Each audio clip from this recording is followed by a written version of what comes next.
Before we start the show, can I tell you quick about the March issue of Isthmus? It has the full Wisconsin Film Fest guide and what you need to know about the Madison mayor and Supreme Court elections. Community journalism, y'all. Our own Dylan Brogan has an Isthmus tattoo on his forearm, if that's any indicator of our Isthmus love. So don't miss out on this issue. Isthmus is free all over Madison and always at isthmus.com. Today on CityCast Madison.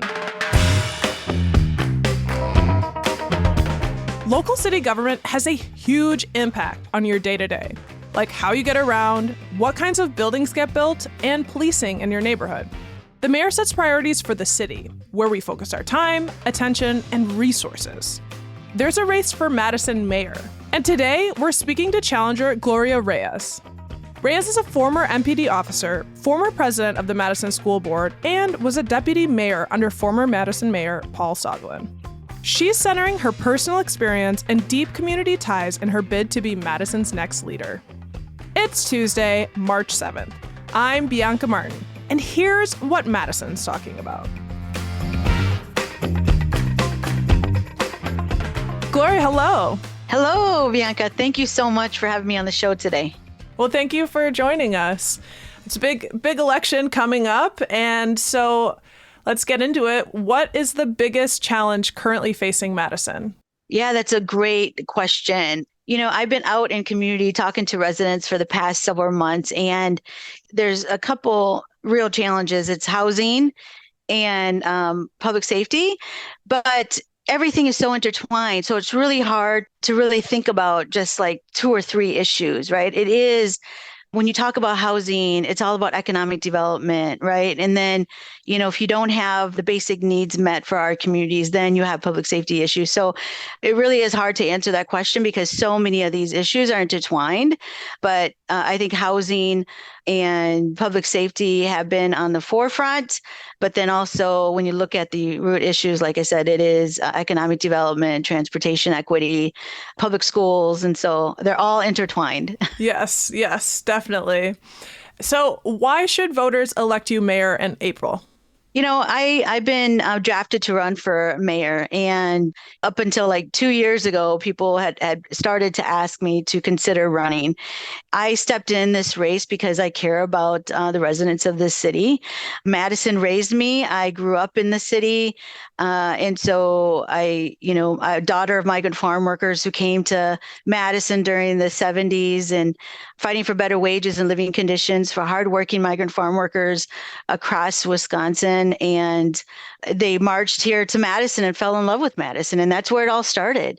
Madison really provided a lot of opportunities for me and my family, both personally and professionally. And so I care about Madison. I have been blessed to have so many opportunities in this city for growth. And it is now an opportunity for me to give back to a community that raised me and gave so much.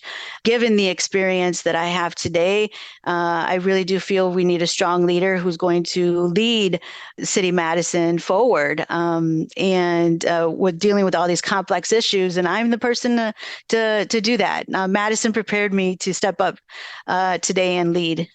The current mayor has implemented a number of significant policy changes during her first term. What would you have done differently, if anything? Yeah, I mean, I think the big difference between me and the current mayor is that she's very policy driven. And I think it's important for a leader to understand policy.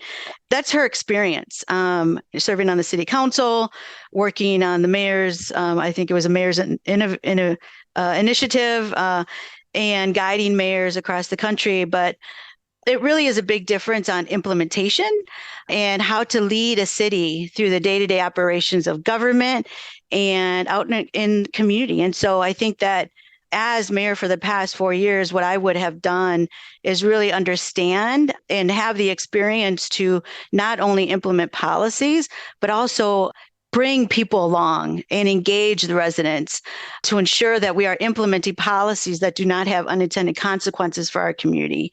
Many policies have been implemented, but I am really concerned about the direction of where we are heading, particularly around equity. And I feel strongly that we are not focusing on specifically our people of color in this city and our most marginalized populations when we are implementing policy and ensuring that we don't have unintended consequences. For example, not all people of color want to rent their entire life and be in an apartment, right? We have to move people of color from renting to home ownership so they can start building generational wealth. We have to uplift our communities of color and our most marginalized populations. And I believe we don't have a direct plan to help support our most marginalized populations around housing, around a whole host of other areas. Are you speaking about, like, when you're talking about a specific housing policy, like around zoning, or can you share like specifically what you're referencing that you have challenges with? Sure. I mean, I think the most recent one is zoning, where they're talking about changing the definition of how many people, unrelated parties, can live in a home. And that really doesn't help in providing a lot of housing, right? That doesn't fix our housing crisis, and it doesn't really help affordable housing either, right? And so I understand the policy component, but this is a really great example, right? The policies, it's one of those things that cities across the country are moving towards, but it doesn't really build housing options, particularly for our people of color. We have to really think about what has happened in our past. We open these housing opportunities for developers to come in and build apartments, and single family homes start moving out of these neighborhoods. Then we start losing enrollment in our schools, and we lose our schools, right? And so that's what happened downtown Madison. I mean, I think near the campus area, we lost schools years ago in that area. We used to have schools downtown Madison. I mean, if you look at those single family homes down there who are now rented by college students, it's a risk that we take. We're also struggling with a housing crisis for our college students as well. But we have to really think critically on how these policies can have unintended consequences. So my plan around housing really brings in, I'm going to start a mayor's housing advisory team, which will include developers, realtors, landlords, residents from the neighborhood associations, and really reinvigorate our planning councils so that we have more of an engaged approach to really think about housing in our city with the voices of our residents and the voices of our most marginalized populations. Because we've heard from your opponent basically that because the city of Madison is growing and more people want to move here, we need more housing. And you're saying, well, there are people here and people of color here that might want homes. Yeah, I mean, I think we really want to serve the residents who have lived here for years, who are taxpayers. I understand that we have to continue to build housing, and we have to build mixed use housing. But that's all I hear is that housing that's being built right now is not affordable. It may be affordable for young professionals who are coming to Madison, and we're growing, which is great. But we have to have targeted solutions to ensure that our most marginalized populations, our homeless families, that we're able to provide tools and uplift them to move them out of homelessness. We have to target our efforts to our most marginalized populations, Black and Brown communities, to really decide what kind of housing they want to live in and provide those opportunities. That's equity. I mean, we just had, it was years ago, but the race equity report, we don't hear that anymore. And I'm really concerned that we're not talking about it anymore. That should be on the forefront in everything that we do. We should be conducting racial equity analysis on every decision that we make. And that's where I come from. Like, as a woman of color who grew up here, I understand the struggles. And we need policymakers and we need leaders in the city who are going to put that in the forefront of everything that we do around economic development, around housing, public safety, in all those areas. So it's a universalistic approach, but I think what we're doing is that we're setting policies like these zoning ordinances that do nothing. It's just very performative. You mentioned a lot of things that could be put in place. If you were elected mayor, what would you prioritize in terms of not performative, right? Yes. But the Yes. actions, what would you prioritize in your first term? I'm going to prioritize working with organizations like Urban League and Own It. Own It is an organization that is a really grassroots program where realtors are coming together. And most of the realtors are Black and brown realtors who are helping, supporting families into home ownership. And I want to partner with them and figure out what the work that they're doing and figuring out how the city can help support and provide the tools necessary to move us in that direction. That's going to be one thing. And I'm going to develop public and private partnerships. As I mentioned, bring developers in so they are part of the solution, so they understand the bigger vision of our city. Also using the tools in our toolbox like tax credits, Section 8 and WIDA tax credits to help support our families in affordable housing who are not ready to move into home ownership, but make our rental units more affordable in our city. You know, we've been talking a lot about housing, and you also mentioned a priority of yours is public safety. You launched your campaign by focusing on public safety.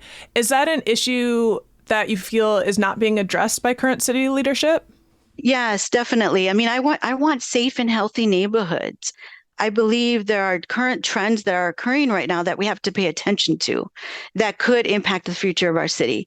For example, car thefts in our city, right? For the last, 4 years, car thefts have gone up. Burglaries have gone up. And if you look at who is being arrested and impacted by this are young Black African American kids, and they're coming out with felonies. And so when we look at the disproportionality in arrest and incarceration of Black people in this city and in this country, we have to intervene because these are the very young people who are going to stay in our city. They're going to stay in our city. They're going to raise their families. And we have to intervene now because if we don't, they're going to continue on the path of criminal behavior. And so my priority will be to establish an Office of Violence Prevention that will continue the good work that I started when I served as deputy mayor. I started the community safety intervention team that really intervened in violence to ensure that we were providing resources to those who are impacted by violence, the victims, neighborhoods that were exposed to this trauma, and intervene and provide supportive services. And I really want to look at, what we can help our schools with, not necessarily having officers back in schools, but using data-driven strategies to provide intervention and prevention opportunities for our young people in our high schools, establish that trust and relationships with law enforcement and, city government officials who are working around violence prevention efforts. So, yeah, I wanted to ask you about, because you were Madison school president, and during that time you voted to end the contract with the Madison Police Department to station one police officer, like you said, in each of the school districts for big high schools. Would you make that same decision today?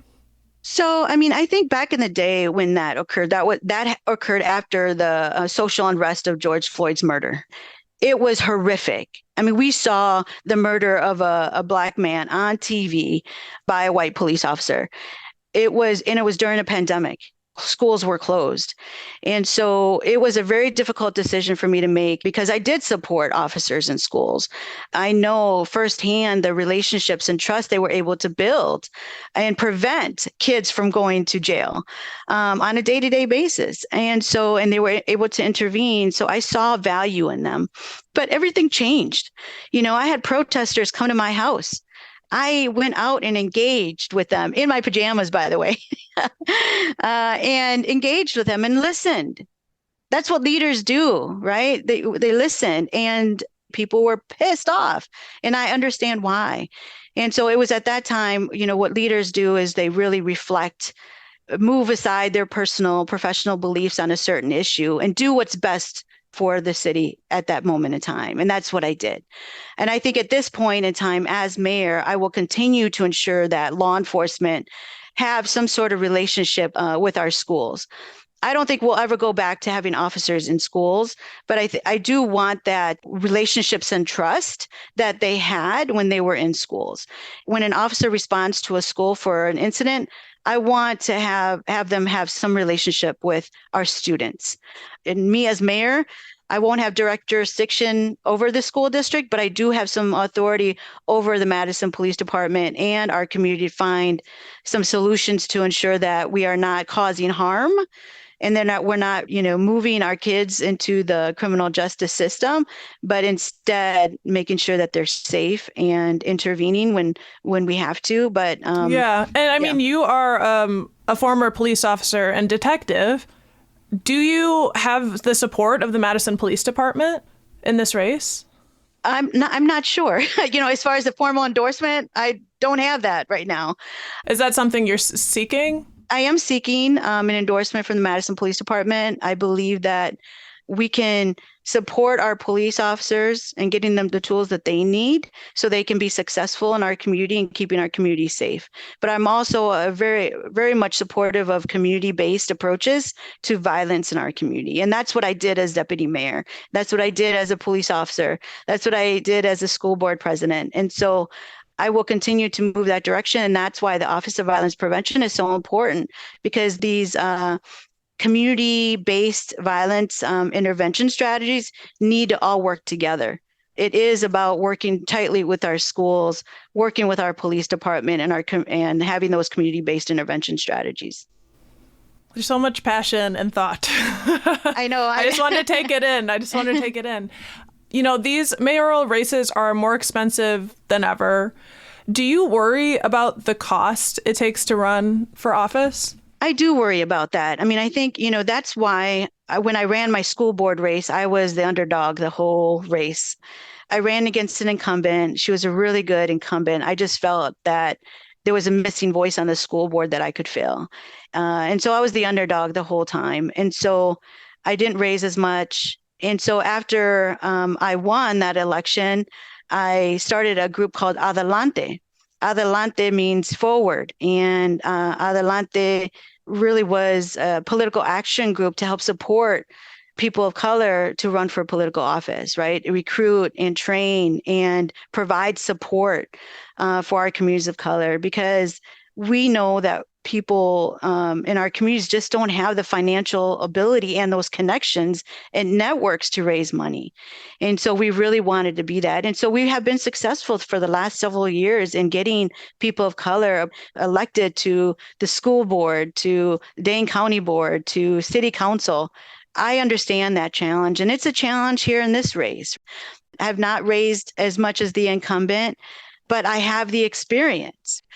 When growing up here, I grew up in Kennedy Heights, and, I spent a lot of time at Darbo, Marquette Street on the, east side of Madison. And, when we were kids, we would run from police, and, we were scared of the police. That's why I got into law enforcement, because I wanted to be that change. I wanted to build trust and relationships with our communities of color. And so as soon as I jumped in and I got hired with the police department, I started a group called Amigos en Azul, Friends in Blue, to build trust and relationships with our Latino community. And that was because of my lived experience. And that's why it's so important when you're implementing policy, when you're leading a city government operations and leading a community, that you really have somebody who has lived experience, because that you move with a sense of urgency, you lead differently. Even while as deputy mayor, I led the racial equity, social justice team. And so everybody got trained within the city around microaggressions and making it really an inclusive environment for all people within city government, and looked at our operations and set up a tool that managers would use to ask specific questions to ensure that we're not having unintended consequences with the policies that we were implementing. That's huge. And I heard some of the things that you shared about where you grew up here in Madison and the places you go to. Here's a moment for fun. We got to have a little fun in the conversation too, which I think we have had some fun.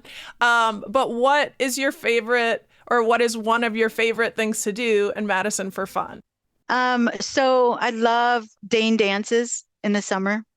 Ooh. Yes. Have you ever been, that? Bianca? I don't know why I haven't, but I love dancing. This summer you have to go. It's a city partnership with an organization that does these dances in the month of August, and they bring all these bands. But what's really important is that it brings people of color downtown, because you get, salsa bands, you get R&B bands, you get, and it's outside at the Monona Terrace, and it's a wonderful place to be in community.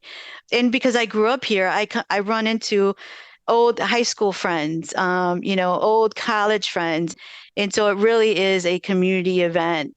That is really one I want to invest in as mayor, is really look at our entertainment and our arts to ensure that we are bringing people of color downtown to add to the flavor of downtown. And so, yes, Madison is a fun place to be, and being around diverse communities is what I thrive on.